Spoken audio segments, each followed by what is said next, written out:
তিনি কি এখনো উপদেষ্টা আছেন কি নেই? বেশ ঘটা করেই সৈয়দ আবিদ হোসাইন সামিকে বিসিবির সভাপতির ক্রিকেট উপদেষ্টা হিসেবে নিয়োগ দেওয়া হয়েছিল। তবে দায়িত্ব পাওয়ার সপ্তাহখানেক পরেই সৈয়দ সামি এই দায়িত্ব থেকে সরে দাঁড়ানোর ইচ্ছা পোষণ করেন। তা নিয়ে এখনো আলোচনা চলছে ক্রিকেট মহলে। সামি পদত্যাগ করার ইচ্ছা পোষণ করলে একটা মহল দাবি করে পদত্যাগ নয়, বরং পদচ্যুত করা হয়েছে সৈয়দ সামিকে। দাবি করা হয় বিসিবির কিছু পরিচালকও নাকি সাংবাদিকদের কাছে বলেছেন সামিকে পদচ্যুত করা হয়েছে।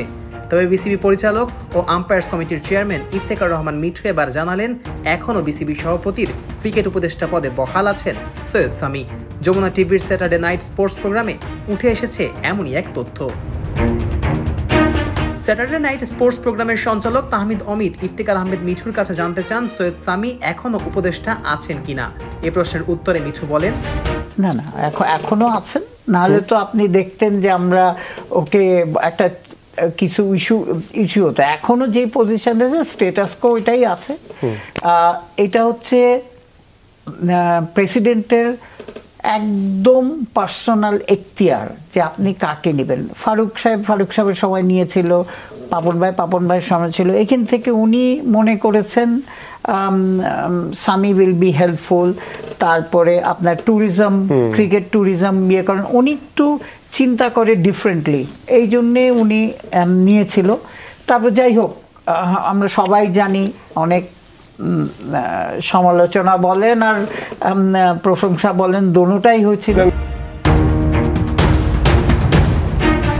গুঞ্জন রয়েছে ঈর্ষান্বিত হয়ে সৈয়দ আবিদ হোসাইন সামির পেছনে লেগেছে একটি মহল। এমনও অপতথ্য ছড়ানো হয় সৈয়দ সামিকে নাকি পদচ্যুত করা হয়েছে, যা নিয়ে তখনই চরম ক্ষোভ প্রকাশ করেছেন ক্রিকেট সমর্থকেরা। স্বার্থান্বেষী মহল যখন ছড়াচ্ছে মিথ্যা ও ভুল তথ্য, তখন বিসিবির পরিচালক ইফতেখার রহমান মিঠুর বক্তব্য যেন ভিন্ন ইঙ্গিত দেয়। স্যাটারডে নাইট স্পোর্টসের এই প্রোগ্রামে উঠে আসে আরও এক চমকপ্রদ তথ্য। খোদ বিসিবি সভাপতি আমিনুল ইসলাম বুলবুলি জানান তিনি চান সৈয়দ সামিকে নিয়ে কাজ করতে। এ ব্যাপারে ব্যক্তিগতভাবে যমুনা টিভির জনপ্রিয় সাংবাদিক তাহমিদ অমিতের কাছে নিজের মতামত জানান বুলবুল। সামিকে নিজের লড়াইয়ের সৈনিক বানাতে চেয়েছেন বুলবুল।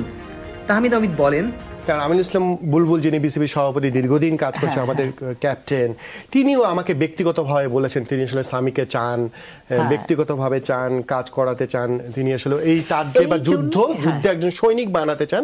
আমাকে অনেকবার কনভিন্স করার চেষ্টা করেছেন, বলেছেন। মূলত স্বার্থান্বেষী এক মহল উঠে পড়ে লেগেছে দেশের ক্রিকেটের উন্নয়নকে বাধাগ্রস্ত করতে।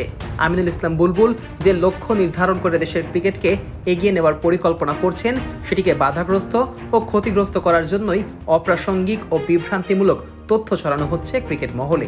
এতে দিন শেষে ক্ষতিটা কোনো ব্যক্তি বিশেষের হচ্ছে না, ক্ষতিটা হচ্ছে দেশের ক্রিকেটের, ক্ষতিটা হচ্ছে দেশের কোটি কোটি ক্রিকেট প্রেমী সমর্থকের। তবে একটি বিষয় এখন পুরোপুরি স্পষ্ট, সরকারের কোনো হস্তক্ষেপে নয়, সরাসরি বিসিবি সভাপতির চাওয়াতেই সৈয়দ আবিদ হোসাইন সামিকে নেওয়া হয় বিসিবির ও দেশের ক্রিকেটের গুরুত্বপূর্ণ দায়িত্বে। যেখানে আমিনুল ইসলাম বুলবুল তাকে চেয়েছেন ক্রিকেট উন্নয়নের একজন সৈনিক হিসেবে।